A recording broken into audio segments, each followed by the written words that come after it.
تو یہ ہے مجرم علماء. اور میں یہ جب علماء کرائم کہتا ہوں بعض لوگوں کو بڑا غصہ آتا ہے, کہتے ہیں جناب آپ دیکھیں اتنی سخت لینگویج استعمال کر رہے ہیں. میں نے کہا جی میں اس سے ہلکی لینگویج استعمال کر لیتا ہوں قرآن و سنت کی دلائل کی روشنی میں. قرآن حکیم میں اللہ تعالیٰ نے سورۃ الاعراف کی آیت نمبر 175 اور 176 میں علماء سوء کو کتے کی مثال بیان دی ہے. یعنی میں تو کہہ رہا ہوں مجرم علماء, اللہ تعالیٰ نے کہا کہ یہ کتے کی مثل ہے. اور پھر اللہ تعالیٰ جس طرح کتا ہے نا, یہ اس کو کوئی چیز ملے تب بھی یہ زبان ہانپتا رہتا ہے, نہ ملے تب بھی یہ ہانپتا رہتا ہے. یعنی اس کی لالچ ختم نہیں ہوتی, ہر وقت رال ٹپکتی رہتی ہے. جو دنیا پرست لوگ ہیں, اور یہ پرٹیکولرلی جو ہے المستدرک للحاکم میں انٹرنیشنل نمبر کے مطابق 3258 نمبر حدیث ہے صحیح سند کے ساتھ کہ بلعام بن بعورہ ایک یہودی عالم تھا, اس کے بارے میں یہ آیات نازل ہوئی کہ وہ بہت بڑا اہل علم تھا لیکن پھر وہ دنیا کا کتا بن گیا. اللہ تعالیٰ ماتا ہے وہ دنیا کے اندر مبتلا ہو گیا. اور آج بھی ہمارے علماء کی سیریز یہی ہے, دنیا کما رہے ہیں اس دین کے ذریعے, دین بیچ کے دنیا کما رہے ہیں. مرضی کے فتوے آپ ان سے لے لیں, اور تنخواہ 10,000 ہوتی ہے, مسجد کی طرف سے گاڑیوں میں وہ پھر رہے ہوتے ہیں. ان سے پوچھیں کہاں سے آ رہی ہے, کہتے ہیں اللہ کا بڑا فضل ہے. وہ جو اسمگلر بھی کہتے ہیں اللہ کا بڑا فضل ہے, اور جو فلمی ایکٹر ہے وہ بھی کہتے ہیں اللہ کا بڑا فضل ہے, اور جو 5-10 ہزار مولوی تنخواہ لے رہا ہے وہ بھی بڑا کہتا ہے اللہ کا فضل ہے کہ بھئی یہ سب کچھ کیا کر رہا ہے, چندے میں سے کھا رہا ہے اور کیا کر رہا ہے, آپ کے مال میں سے کھا رہا ہے تو کہہ رہا ہے اللہ کا بڑا فضل ہے. تو دنیا داری میں یہ لوگ بھی پڑ گئے ہیں. تو اللہ تعالیٰ فرماتا ہے کہ یہ کتے کی مثال ہے. اور یہ یقین کرے پنجابی میں یہ جو محاورہ ہے نا, میں کہتا ہوں بالکل فٹ ان ہوتا ہے ان کے اوپر. پنجابی میں ایک محاورہ ہے کتی چورا نہ رلی ہے, یہ سنا ہوا ہے آپ نے؟ اس کا کیا مطلب ہے؟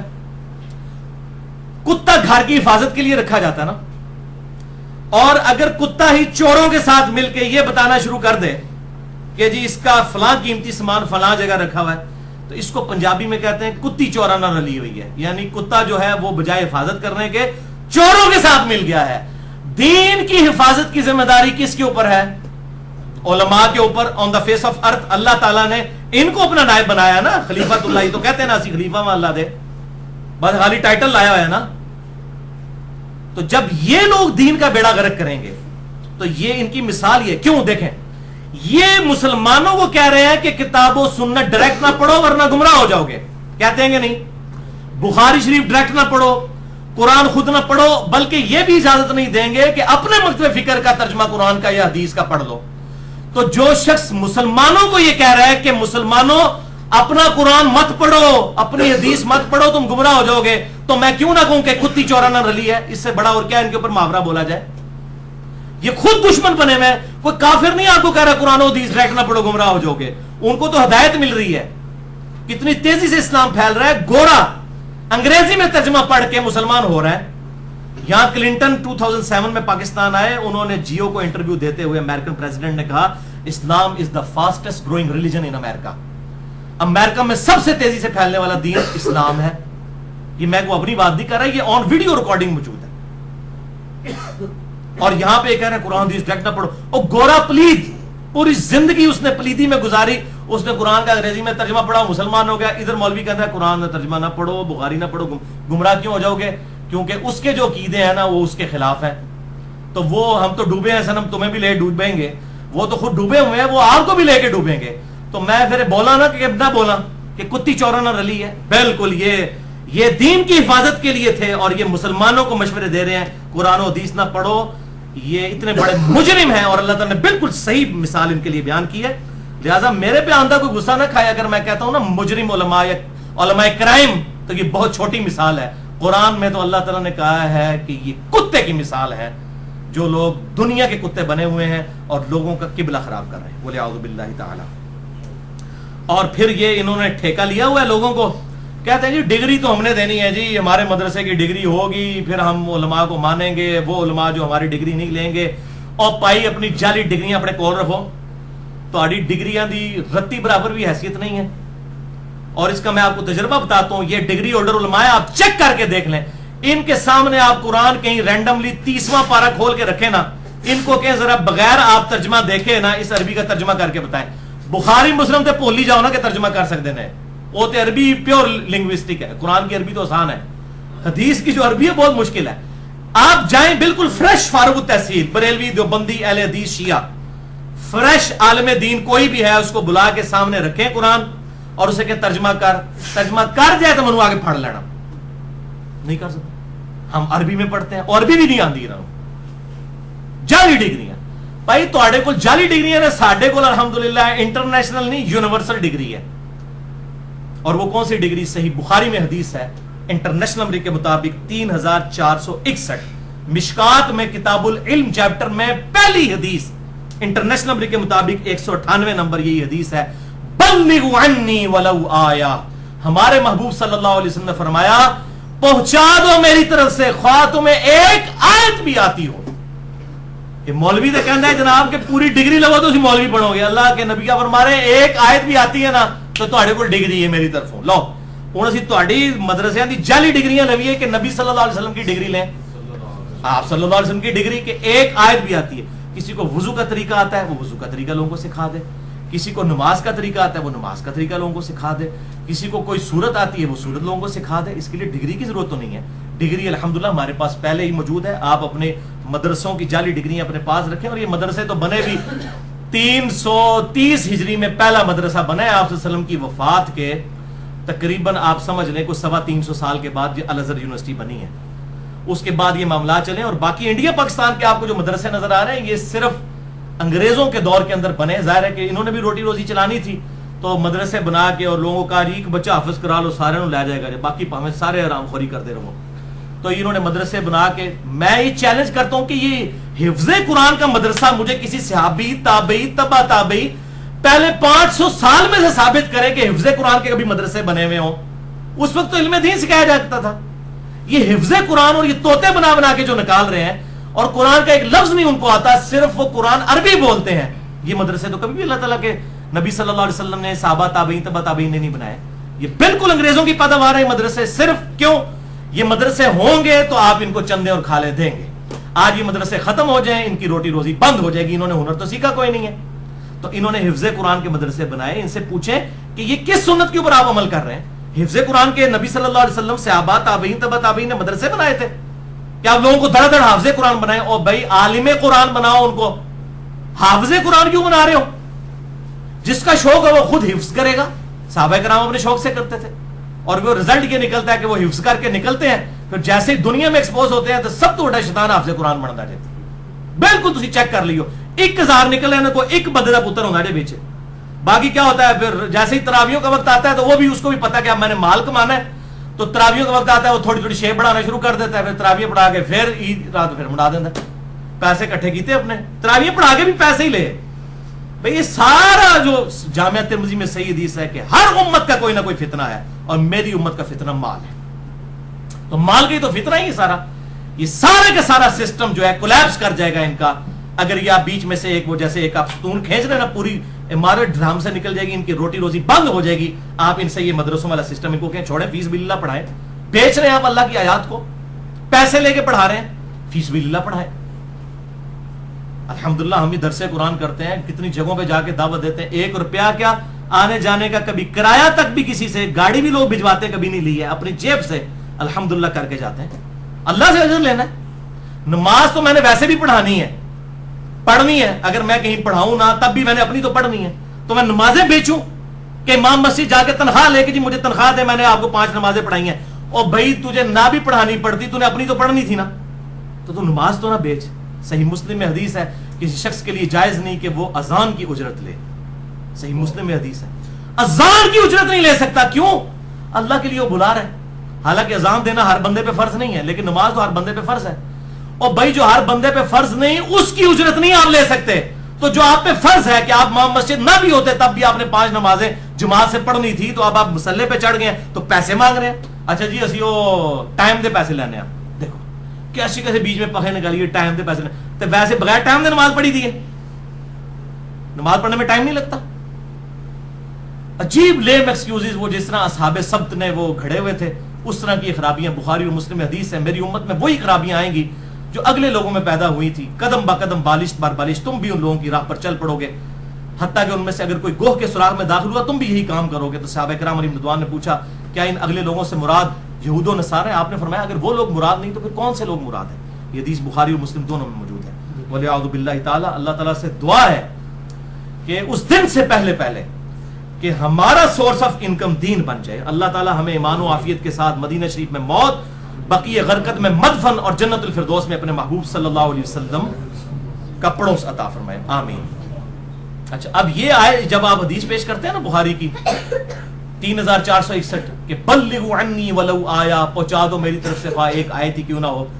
یہ جو حدیث ہے نا, یہ حدیث ان کے گلے کا کانٹا ہے مولویوں کا, نہ تھوک سکتے ہیں نہ نگل سکتے ہیں.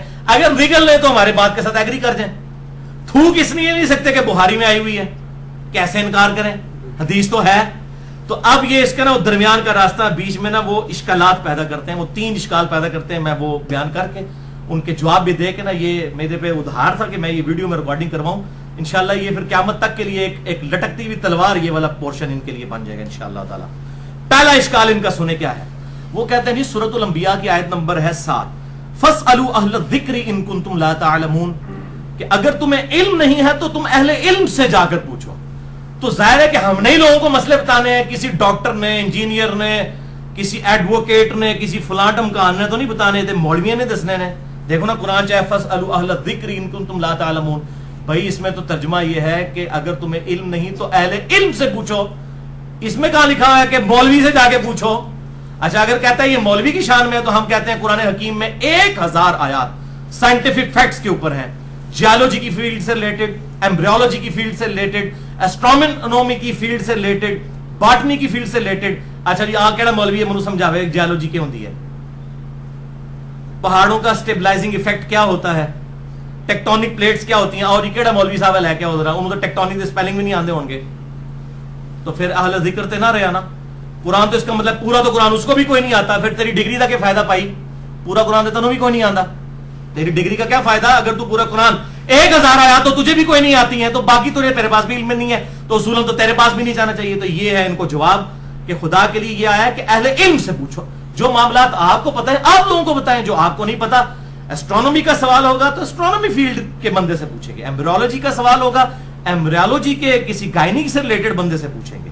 اسی طریقے سے جیولوجی کا سوال ہوگا تو کسی جیولوجی کی فیلڈ کے بندے سے پوچھیں گے, اور وہ پھر بتائے گا. اچھا, پھر یہ کہتے ہیں کہ جی پھر ساڈے کول تے آؤ گے نا, کوئی گلاں تے اسی بھی دسنیاں نے, ہاں جی تواڈے کول دسنی ہے کہ تسی یہ دسو گے ہم یہ فرماتے ہیں, ہمارے بزرگ فرماتے ہیں, ہمارے علماء فرماتے ہیں, ہمارے حضرات فرماتے ہیں. نہیں, قرآن حکیم میں اللہ تعالیٰ نے فتویٰ دیا ہے سورۃ الاحقاف کی آیت نمبر 4 میں نبی صلی اللہ علیہ وسلم کے ذریعے کہ آپ فرما دیجئے ایتونی بکتاب من قبل ھذا او اثارۃ من علم ان کنتم صادقین. اے نبی ان سے فرماؤ اگر میرے ساتھ بحث کرنی ہے, ایتونی بکتاب من قبل ھذا, میرے پاس کوئی کتاب لے کر آؤ اس کتاب کے نازل ہونے سے پہلے.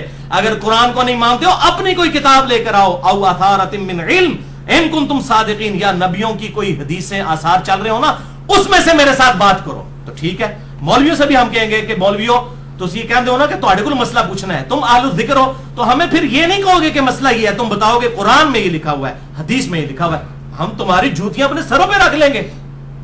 لیکن انشاءاللہ کبھی آپ کی جوتیوں کو یہ توفیق نہیں ملے گی کہ ہمارے سروں تک پہنچے, کیونکہ آپ کی یہ تربیت ہی نہیں ہوئی ہے. آپ نے تو اپنے بزرگوں سے بھی یہ سنا ہے کہ بزرگ فرماتے ہیں. میں حضرات کو رائیونڈ گیا نا, تو وہاں پہ حضرات جو 90 سال کے بابے, ان کی تقریر سنی, وہ بھی کہتے ہیں حضرات فرماتے ہیں. میں نے کہا اچھا اس سے بھی کوئی بڑے حضرات ہیں, یعنی حضرات فرماتے ہیں, بزرگ فرماتے ہیں, ایک بزرگ کہتے ہیں اگلے بزرگ فرماتے ہیں, وہ کہتے ہیں اس سے اگلے بزرگ. تو یہ پوری ایک چین چل رہی ہوتی ہے بزرگوں کی. کیوں؟ اس کے پیچھے آپ ریزن سمجھیں. یہ بڑی اٹینٹو ہو کے گفتگو سننے والی میری طرف متوجہ رہے, بجائے آپ ایک دوسرے کا ہنسی مذاق کرنے کے. گفتگو تو ظاہر مذاق والی ہے, لیکن ہنسی مذاق کرنے کی بجائے اس کو آپ سنجیدگی کے ساتھ سنیں تاکہ بات سمجھ آئے. تو یہ بزرگوں کا فتنہ کیوں کھڑا کیا جاتا ہے؟ اگر میں بزرگوں کا فتنہ کھڑا کروں گا نا, کل میں بھی مرنا ہے, منوی تائیں بزرگ منیا جائے گا جو میں بھی کوئی بزرگ بنایا ہوئے گا. نہیں تو کہنے کہ مر گیا مردود, نہ فاتح نہ درود, کسی نے مننے والا ہی نہیں سی, اسی کو انہوں منی ہے. مزار انہیں بزرگوں کے بنیں گے جو خود ترغیب دلائیں گے کہ مزار بنائے جائیں, ورنہ بھائی میرے انشاءاللہ تعالی میرا مزار کسی نے نہیں بننے دینا. ہمارے یہاں ایک بڑے قریبی بزرگ تھے, وہ فوت ہو گئے.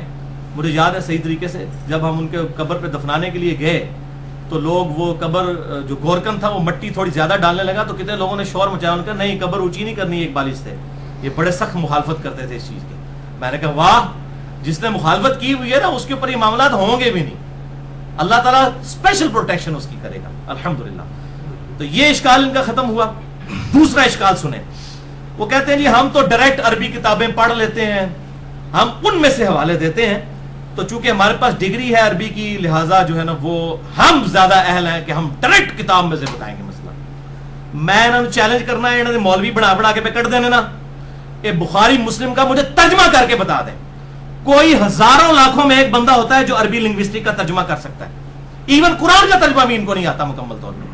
یہ صرف انہوں نے دھوکہ کیا ہوا. آپ ذرا فریش فاروق تحصیل کل جا کے تجربہ کریں گے مولوی کا, بہ جائے اتنی اس بات کا ترجمہ کر کے دس کار جائے تو منو آگے پھاڑ لینا. بخاری مسلم کا ترجمہ تو سوچ بھی نہیں سکتے یہ کر سکیں گے, قرآن کا ترجمہ بھی نہیں. اور یہ پھر کہتے ہیں ہمیں عربی میں ڈائریکٹ علم پڑا ہوا ہے لہٰذا ہم جو ہے نا وہ چونکہ ریفرنس ڈائریکٹ دیتے ہیں. تو میرے بھائی ہم آپ سے عربی اردو کی بات نہیں کر رہے ہیں, ہمیں یہ بتائیں کہ آپ نے جو عربی کتابوں کے اردو میں ترجمے کیے ہیں یہ کس لیے پھر کیے ہیں؟ آپ کو تو عربی پہلے ہی آتی تھی آپ کے مولویوں کو, یہ ان کے پرسنل نوٹس تھے؟ نہیں جی, عوام کے لیے کیے ہیں. اچھا عوام کے لیے کیے تھے تو اگر وہی عوام آپ کے بزرگوں کا ترجمہ پڑھ کے آپ کو کوئی بات بتاتی ہے, آپ کہتے تو عربی نہیں آتی, کیسی بے ایمانی ہے. یعنی کوئی ایک بات کے اوپر نہیں ٹکتے ہیں کہ اگر آپ کے علماء نے ترجمے کیے تھے عوام کے لیے, ویسے عوام کے لیے اگر انہوں نے کیا ہوتا تو مال نہ کما رہے ہوتے, وہ بھی بیچتے ہیں. یہ بخاری کے ترجمے قرآن کے ترجمے بیچتے ہیں, ان کو کاپی رائٹس ہوتے ہیں. جس نے ترجمہ کیا ہوتا ہے نا مرتے دم تک اس کو اس میں سے رائلٹی ملتی ہے. یہ بیچے ہوئے ہیں انہوں نے, یہ ویسے کہتے ہیں ہم نے عوام کے لیے کیے ہیں, اپنے لیے کیے ہیں انہوں نے, اور کہتے ہیں عوام کو چلے پتہ چلے گا ہم تو وہ ترجمے کر دیں.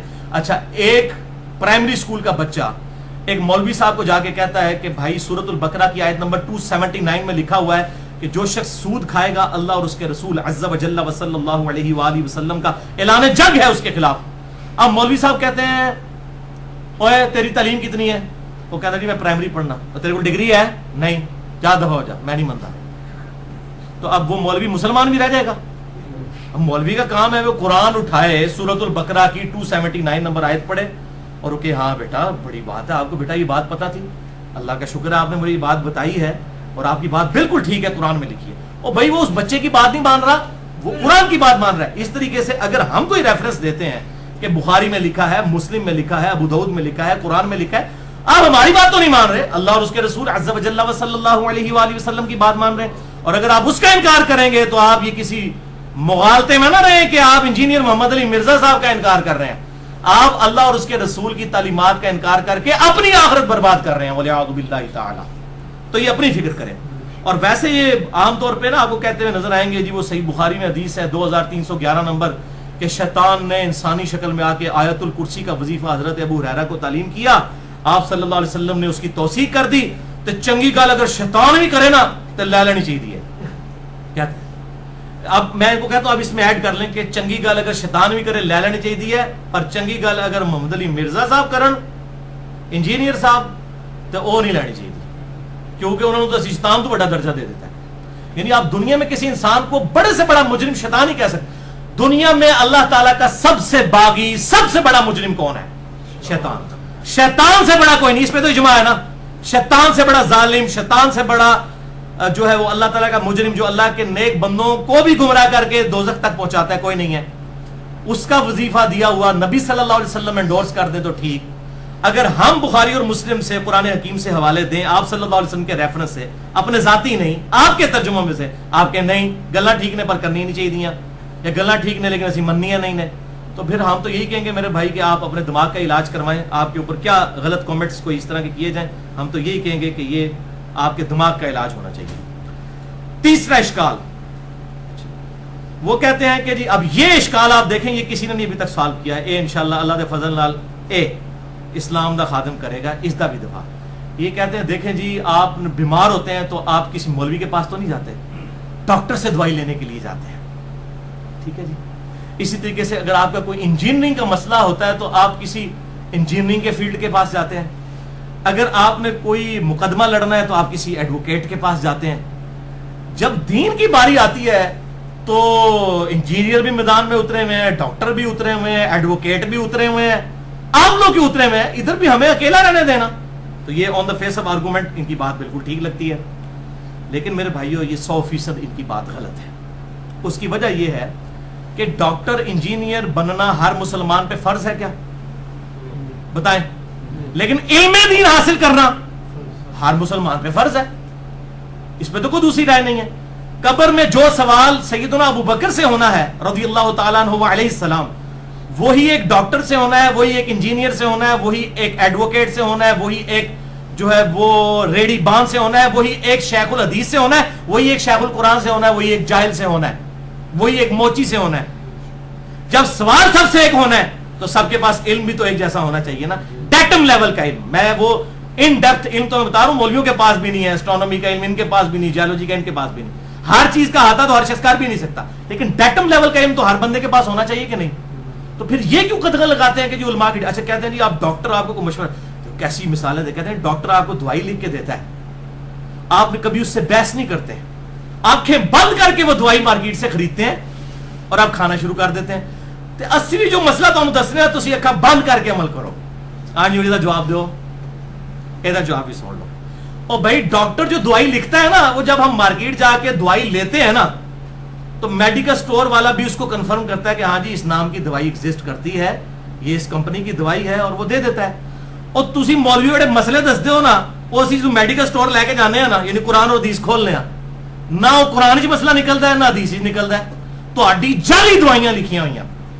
وہ ڈاکٹر تو بہت اچھا ہے، تو اسی ڈاکٹر کی جتی نہ رل دے. ڈاکٹر جو دوائی لکھ کے دیتا ہے وہ کمپنی کی ہوتی ہے، جا کے مل جاتی ہے میڈیکل سٹور سے. آپ جو جھوٹے مسئلے لوگوں کو بتاتے ہیں، جب ہم میڈیکل سٹور پہ جاتے ہیں، یعنی اسلام کا میڈیکل سٹور کیا ہے؟ کتاب و سنت.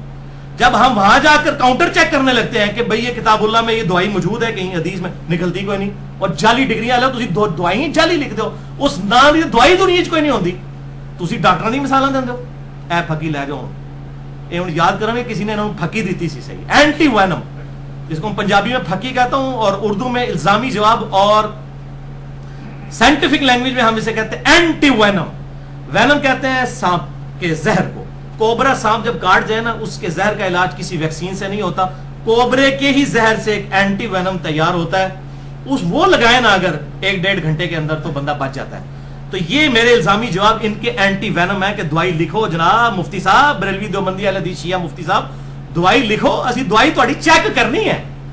ڈاکٹر لکھ کے دیتا ہے نا نسخہ، جا کے چیک ہو جاتا ہے، جا کے میڈیکل سٹور سے مل تو جاتا ہے نا. آپ جب دوائی لکھ کے دیتے ہیں وہ نہ قرآن میں نہ حدیث میں آپ نے اپنے بزرگوں کے لکھ کے دیے ہوتے ہیں، تو یہ بالکل جعلی باتیں ہیں. اور اس قسم کی انہوں نے جعلی ڈگریاں، اور پھر ان کی آپ ڈگری بھی لے کے آ جائیں، میں آپ کو بتاؤں، دل بے ایمان تے اٹھتا ٹھیر. ایک محاورہ اردو میں بولا جاتا ہے کہ دل بے ایمانی پہ اتر آئے نا تو لیم ایکسکیوزز بے شمار ہے. آپ یقین کریں ان کے مدرسے کی، مجھے بھی کئی لوگ مشورہ دیتے ہیں جا کے ڈگری لے لو. میں تو ویسے کسی مولوی کو جانے جو ہی نہیں رہا، کس کے پاس جا کے ڈگری لوں. اگر آپ ڈگری بھی لے کے آ جائیں نا، اس مدرسے کے خلاف یا اس اسکول آف تھاٹ کے خلاف بات کر دینا، کہتے ہیں بندہ ساڈا سی ڈگری بھی ساڈے کو لئی، پر اون خراب ہو گیا، اون گمراہ ہو گیا، پھر ڈگری کا فائدہ کو نہیں. اور تہاڈی ڈگری ایڈی جعلی ہے کہ تہاڈے کو ڈگری لے کے بندہ گمراہ ہو گیا. ہونا تو چاہیے تھا آپ کی ڈگری لے کے، ڈگری تو اس لیے لی جاتی ہے نا بندہ ہدایت پہ رہے. آپ کی ڈگری لے کے بھی گمراہ ہو گیا بندہ، تے پھر تے جناب بندے کا قصور نہیں ہے، قصور تے تہاڈی ڈگری دا. بھائی اپنی ڈگری جعلی جڑی ہے وہ صحیح کرواؤ. ڈگری جو ڈگری لی ہے جی ہماری، لیکن بعد میں اور پھر یہ ان کی ڈگریاں، ان سے پوچھیں، کسی بریلوی سے پوچھیں کہ کس کی ڈگری لیں، وہ کہے گا ہماری لیں. جو بندی اہل حدیث شیعہ فارغ نے، جو بندی کو جاؤ کہیں گے جی بریلوی فارغ، اہل حدیث فارغ، شیعہ فارغ. شیعہ کے پاس جائیں گے وہ یہ سارے فارغ، اہل حدیث کہیں گے سارے فارغ، اور وہ کہیں گے ہماری ڈگری. اچھا ڈگریوں پہ بھی متفق، پھر کون سی ڈگری لیں ہم؟ بھائی ہمارے پاس ڈگری ہے صحیح بخاری 3461، بلغوا عنی ولو آیا. اپنی جعلی ڈگریاں بڑے کول کھو کھاتے چ پاؤ انہاں ڈگریاں نو، خدا دا ناجے علم لوگوں کو بتائیں. آپ ڈگریوں کی بات نہ کریں، علم کی بات کریں. ڈگری دکھاؤ، ڈگری دکھاؤ، بس ڈگریوں کا رٹا لگایا ہوا ہے انہوں نے. اچھا آپ پھر آپ دیکھیں ڈگری ان کی آپ لے کے آ جائیں، اس کے بعد ان کے خلاف بات کریں، ان کے فتوے بھگتیں، اس کو بھی چھوڑ دیں. آپ ان سے یہ پوچھئے کہ جن علماء نے ڈگری لی ہوئی ہے ان کے کردار میں کتنی نکھار آیا ہے. ایک مولوی بولتا ہے پاکستان میں دیوبندیوں کا فضل الرحمان صاحب کی ویڈیو بنی ہوئی ہے، انہوں نے کہا یہ طاہر الپادری ہے، طاہر القادری صاحب کا طاہر الپادری، اور یہ جو ہے مسلمانوں کا جے سالک ہے. وہ جے سالک بھی خیر فوت ہو چکا ہے، عیسائیوں کا سیاسی لیڈر تھا. یہ ڈگری کی آؤٹ پٹ میں آپ کو دکھا رہا ہوں، اور یہ نہ سمجھیں یہ آج کے لوگ ہیں. 1905 میں احمد صاحب بریلوی صاحب نے کتاب لکھی حسام الارمین، اس میں انہوں نے علماء دیوبند کو کہا یہ شیطان اور قادیانی کے دم چھلے ہیں رشید احمد گنگوئی اور قاسم ننوتوی. یہ آپ لینگویج دیکھیں ان کی.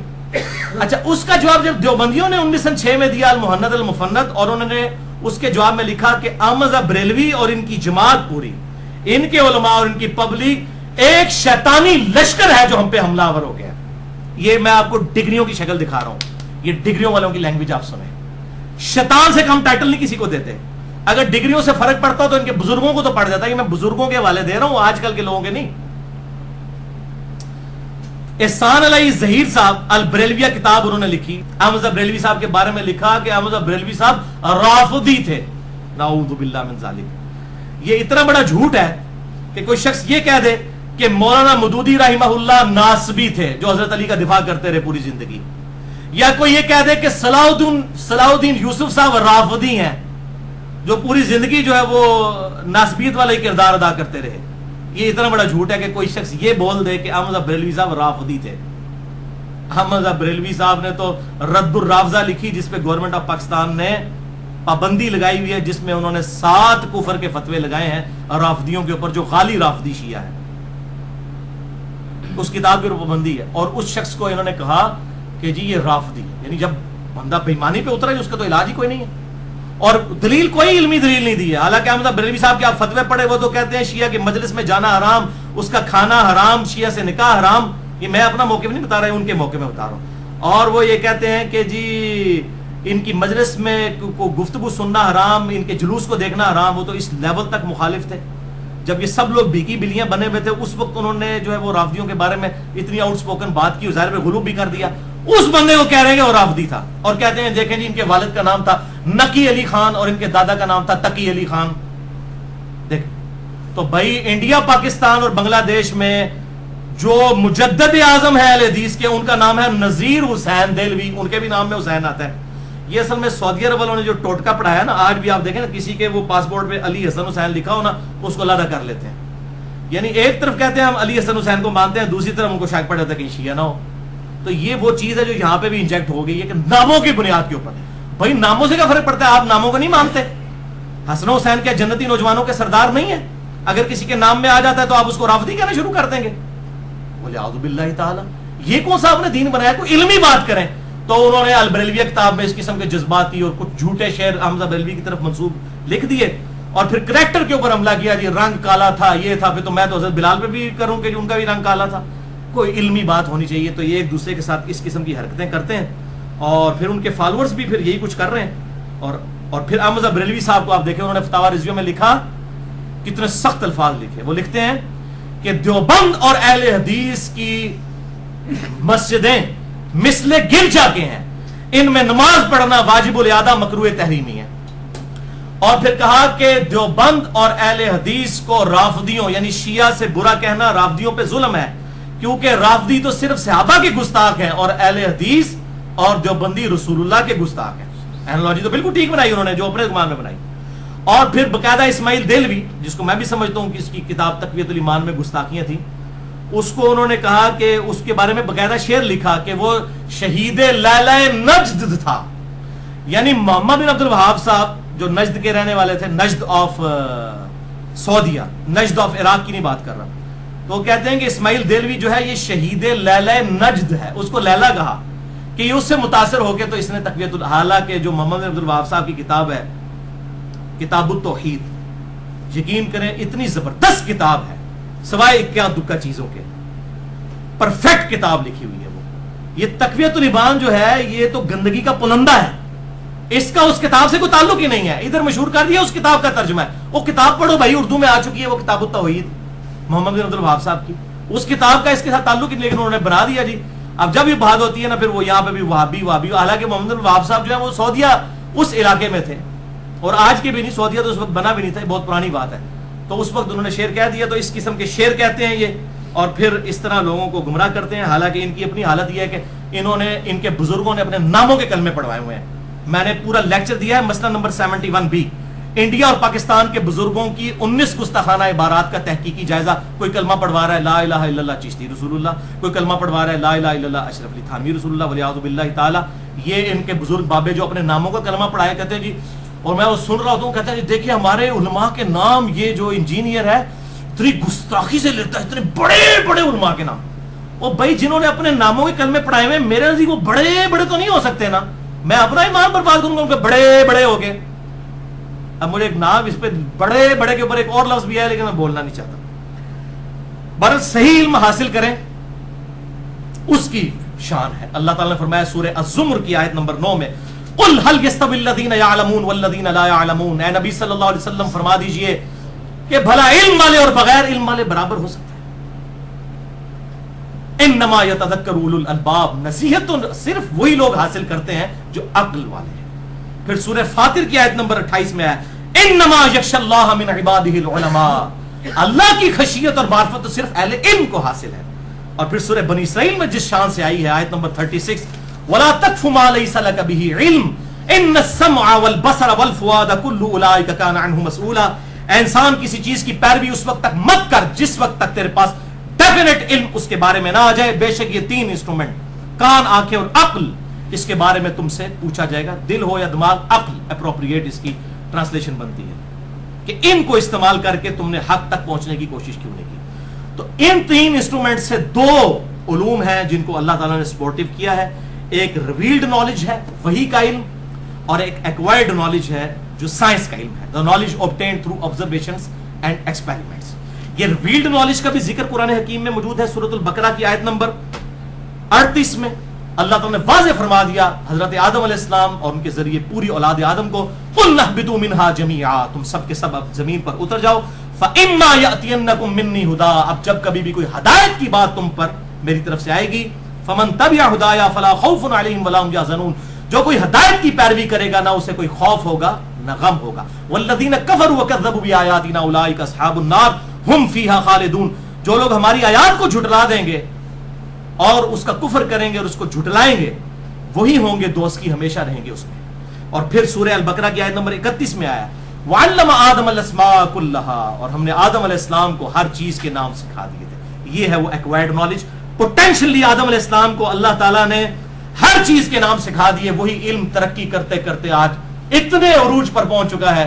ہم نے ایسے موبائل فون بنا لیے ہیں جو 1500 کلومیٹر دور تک, 15,000 کلومیٹر دور تک بات کر سکتے ہیں. ایسے جہاز بنا لیے ہیں جو بغیر ریفیولنگ کے 8 سے 10,000 کلومیٹر تک اڑ سکتے ہیں. یہ وہی ہے وَعَلَّمَ آدَمَ الْأَسْمَاءَ كُلَّهَا. اس پہ میں نے پورا لیکچر بھی دیا ہے, مسئلہ نمبر 39, علم وحی اور علم سائنس کی اہمیت اور ان کا دائرہ کار. جسے شوق ہو تو وہ دیکھ سکتا ہے. بہرحال اس میں بھی اب یاد رکھیں کہ اس میں بھی پھر ایک خرابی آئی, ایک دجالی فتنہ آیا اور ایک جذباتی فتنہ. یہ بھی آپ سمجھ رہے ہیں. دجالی فتنہ یہ کہ روح سے آنکھ بند کر لی, ریویلڈ نالج سے آنکھ بند, صرف دنیا کو میٹر کی نظر سے دیکھا, وہ مٹیریلزم کا فتنہ.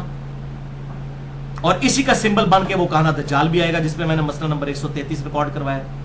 اور دوسری طرف مولویوں نے کیا کیا, سائنس سے آنکھ بند کر لی, صرف ایک ریویلڈ نالج کو دیکھا اور انہوں نے سائنس کو سمجھا ایکوائرڈ نالج شاید اسلام کے خلاف ہے, اور اس کی وجہ سے لوگ ڈینائل آف گاڈ پہ چلے گئے. اب لوگ مولویوں سے متنفر ہو گئے, انہوں نے دین ہی چھوڑ دیا. اندازہ کریں آپ, دین چھوڑ دیا ان مولویوں کی وجہ سے, ان کے کردار کی وجہ سے, ڈینائل آف گاڈ. اور ویسے انسان کے اندر خواہش ہے میں اپنی مرضی کی زندگی گزاروں. بھائیو یہ میرے بات یاد رکھیے گا, جو شخص اپنی مرضی کی زندگی گزارنا چاہتا ہے نا, اس کی مرضی اور اس کی زندگی کے درمیان سب سے بڑی رکاوٹ خدا ہے. جو خدا کو مانتا ہے وہ پھر خدا کی مرضی کی زندگی گزارے گا, اپنی مرضی کی نہیں. تو ظاہر وہ کہتے ہیں نہیں خدا کو نکالو, ڈینائل آف گاڈ شروع ہوگی. حتیٰ کہ ہمارے ملکوں کے اندر بھی اس بدبخت کی کتاب رچرڈ ڈاکنز, میں اس کو کہتا ہوں, ویسے تو لفظ انگلش میں ہے ڈاکنز, لیکن میں اس کو ڈونکز, وہ ڈونکی کی وجہ سے کہتا ہوں, اس گدھے کی, رچرڈ ڈاکنز کی کتاب دا گاڈ ڈیلوژن. یہ کتاب جیسے علماء کرائم, یہ ڈونکنز, یہ گدھا جس نے یہ کتاب لکھی, 40 زبانوں میں اس کا ترجمہ ہوا ہے. اور ہمارے پاکستان انڈیا کے اندر بھی یہ کتاب بانٹی جا رہی ہے, انگلش میں لکھی گئی ہے ظاہر ہے, ڈینائل آف گاڈ کے اوپر. میں نے اس کا پورا پوسٹ مارٹم کیا ہے مسئلہ نمبر 83B کے عنوان سے, ہو کریٹڈ گاڈ اور جدید شیطانی وسوسوں کا تحقیقی جائزہ. اور اب اسی کا ورژن سی بھی آیا 83C, اس کا عنوان ہے ایگزسٹنس آف گاڈ, جو میں نے قائد اعظم یونیورسٹی اسلام آباد کی مسجد میں کچھ دن پہلے لیکچر دیا ہے. الحمدللہ جسے شوق ہو تو وہ دیکھ سکتا ہے. بہرحال اس حوالے سے مسئلہ نمبر 60 بھی ہے میرا, ہو از اللہ in the light of latest scientific facts. اور ایک جملہ میں ضرور بولوں گا اپنا ایمان تازہ کرنے کے لیے کہ بھائیوں, روح کی آنکھ کو بھی بند نہ کریں, ایکوائرڈ نالج کی آنکھ کو بھی بند نہ کریں, ریویلڈ نالج کی آنکھ کو بھی بند نہ کریں. ایکوائرڈ نالج بہت اہم ہے، لیکن یہ صرف دو سوالوں سے ڈیل کرتا ہے، کیا اور کیوں، وٹ اینڈ وائی. زلزلہ آیا، کیا ہوا؟ زلزلہ آیا. کیوں آیا؟ ٹیکٹونک پلیٹس کی ڈسٹربنس کی وجہ سے. کیسے آیا؟ ہاؤ. یہ سائنس کا سوال نہیں، وہ کہتے ہیں it is physical phenomena of nature, یہ قانون قدرت ہے. اور اس پہ پھر ہم بولتے ہیں کہ اس کا جواب پھر آپ کو ریویلڈ نالج میں ملے گا. God is the only explanation of all the physical phenomena in this universe. خدا ہی وضاحت ہے تمام قدرت کے جو ہونے والے مظاہر ہیں، ان سب کے پیچھے خدا ہے. یہ میٹا فزکس کی بات ہو رہی ہے بھائیوں. ہاؤ کا جواب جو ہے وہ سائنس کے پاس نہیں ہے، اور یہ سائنس کی عاجزی ہے کہ وہ بیک فٹ پہ چلے گئے. انہوں نے کہا بس وٹ اور وائی تک رہیں گے، ہاؤ پہ نہیں ہم نے جانا. سارے معاملات ہی اس کے اندر ہیں، ہر مسئلے کا حل ہی اس کے اندر ہے، اسی سوال کے اندر. اسی کی تلاش میں آپ جب پہنچیں گے تو آپ کو یہ بات پتہ چلے گی کہ خدا ہے ایکسپلینیشن. تو اس پہ میں نے پورا لیکچر دیا ہے. مسئلہ نمبر 60، ہو از اللہ، اللہ کون ہے، جدید سائنسی حقائق کی روشنی میں. جسے شوق ہو تو وہ دیکھ سکتا ہے.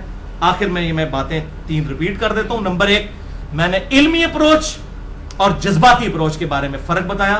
نمبر 2، علماء کرائم اور علماء پرائم. اچھا، میں نے اب ان کو علماء پرائم نام دیا ہے، جو صحیح علماء ہے. پرائم کہتے ہیں نا عزت والے. علماء عظام یہ کہتے ہیں نا، بڑے بڑے مشکل لفظ بول رہے ہوتے ہیں نا، علماء عظام. تو یہ علماء پرائم ہے، یعنی عزت والے علماء. اب منو پوچھ نہیں لینا کیڑے نے مرے ہوئے میں بہت جاننا، زندہ نہیں جانتا کسی نے. پوچھیں گے میں بتاؤں گا. امام بخاری ہیں، امام مسلم ہے، امام حنیفہ ہے، امام شافعی ہے، امام مالک ہے، امام احمد بن حنبل ہے. یہ علماء پرائم ہے. اور علماء کرائم ماشاءاللہ تھوک کے حساب سے ہے، آپ کو بتانے کی ضرورت نہیں، آپ کو پتہ ہے. اور تیسرا دجالی فتنہ اور جذباتی فتنہ. یہ دجالی فتنہ جو ہے یہ ڈاؤنکنز والا کہ آپ نے روح سے آنکھ بند کر لی اور صرف مٹیریل کی نظر سے دیکھ رہے ہیں. اور ایک جذباتی فتنہ ہے کہ آپ نے مٹیریل سے آنکھ بند کر لی، سائنس سے آنکھ بند کر لی، صرف روحانیت کو دیکھ رہے ہیں. اور آپ یہ سائنس کے علم کو روح کے خلاف سمجھتے ہیں، حالانکہ یہ قرآن حکیم میں تھا. وَعَلَّمَ آدَمَ الْأَسْمَاءَ كُلَّهَا. اور تیسری چیز جو میں نے خامدی صاحب کا قول بتایا تھا کہ علم کے میدان میں جذبات کی کوئی حیثیت نہیں ہوتی.